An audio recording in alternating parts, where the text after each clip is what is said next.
निवडून दिलेला आहे त्या प्रत्येक कामासाठी संचालक म्हणून आम्ही तत्पर राहू. प्रत्येक कार्यामध्ये जे जे आपल्याकडे विषय मांडले जातील त्या प्रत्येक विषयासाठी आम्ही आमच्या पर्यायाने न्याय देण्याचं कधीपूर पालन करतो. आज थोडीशी खंत या दिवशी आम्हाला वाटत आहे. त्याचं मुख्य कारण म्हणजे की आमच्या टीममध्ये ज्यांनी मागच्या काळामध्ये काम केलं असे भैयासाहेब विनोद भैया पाटील, ज्यांनी मी ज्यांना असं म्हणेन की जे प्रताप पॅटर्न या कोर्सचे जे जनक होते डॉक्टर अनिलजी शिंदे, कल्याण बाबू, जितूभाऊ जाधव आणि जितेंद्रजी देशमुख आमच्यासोबत नाही आपल्या कार्यकारी मंडळामध्ये, पण त्यांनी जे पण आम्हाला मागच्या टर्ममध्ये जे सहकार्य केलेलं आहे डेव्हलपमेंटसाठी त्याची आठवण नेहमी आम्हाला राहणार आहे. उपस्थित सर्व मान्यवरांना माहिती आहे की मागच्या 7 वर्षाच्या कार्यकाळामध्ये 8 वर्षाच्या कार्यकाळामध्ये जे पण संस्थांमध्ये प्रगती काम झाले ते सर्व प्रगती कामामध्ये सगळ्यात महत्त्वपूर्ण जो विषय मागच्या 8 वर्षामध्ये झालेला होता तो म्हणजे संस्थेचे संस्थापक प्रताप शेठजी व मातोश्री भागीरथी देवी यांचा पूर्णपणे पुतळा जो आहे तो प्रवेशद्वारामध्ये आपण स्थापन केला होता.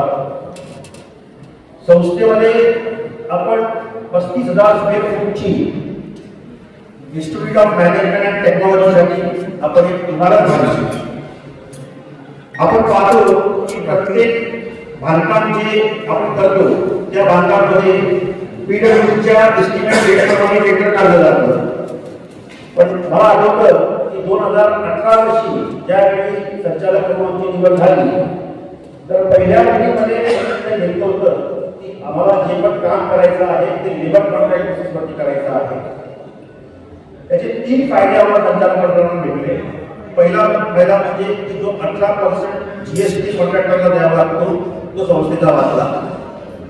दुसरा, कॉन्ट्रॅक्टरचं जे 10-15% प्रॉफिट असतं, अशा कोणते बसलेले आहेत कोणतेही कॉन्ट्रॅक्ट जे असतं, ललितताई इथं बसलेले आहेत ज्यांनी आपल्या सुरेश शाळेची बिल्डिंग सुद्धा बांधलेली आहे. आपण पाहतो की प्रत्येक याच्यामध्ये कॉन्ट्रॅक्टरचे 10 ते 15% प्रॉफिट एलिमेंट राहतो. आणि तिसरं म्हणजे की जे आपण मटेरियल इनपुट परचेस करतो त्याच्यावर तो जीएसटी असतो. असं आपण एकूण हिशोब लावला तर साधारणतः 35% सेलिंग होते. ज्या बिल्डिंगचं पीडब्ल्यूडी एस्टिमेट रेट 3.5 कोटी रुपये होतं ती बिल्डिंग आम्ही 1 कोटी 80 लाख रुपयाला बांधली होती. आणि त्याचं महत्त्वाचं कारण असं संचालक मंडळाने निर्णय घेतला की जे पण कार्य करायचं आहे ते लेबर कॉन्ट्रॅक्ट करायचं आहे. दुसरा विषय म्हणजे की संस्थेमध्ये मागे आपण बी फार्मसीचा कोर्स आणला, एमसीएचा कोर्स आणला. यावर्षी सुद्धा आम्ही एमफॉर्मचा कोर्ससाठी ऍप्लिकेशन केलेलं होतं मास्टर इन फार्मसीसाठी. पण यावर्षी केंद्र शासनाने निर्णय घेतला की यावर्षी कोणत्याही इन्स्टिट्यूशनला नवीन एमफॉर्म डिग्रीसाठी परवानगी द्यायची नाही. म्हणून आम्हाला यावर्षी अर्ज करता नाही आलं. पुढच्या वर्षी 100% आपण अर्ज करू जेणेकरून पूर्ण ज्याला आपण म्हणतो ट्रॅक्टर डिप्लोमा बॅचलर आणि मास्टर डिग्री जे आहेत ते फार्मसी कोर्समध्ये आपण खानदेश शिक्षण मंडळामध्ये आपण उपलब्ध करू शकतो.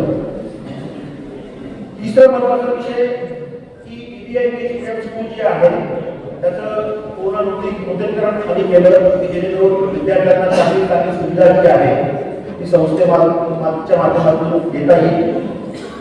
आपण पाहतो की फक्त इन्फ्रास्ट्रक्चर डेव्हलपमेंट करणं ही संस्थेसाठी पर्याप्त नसतं.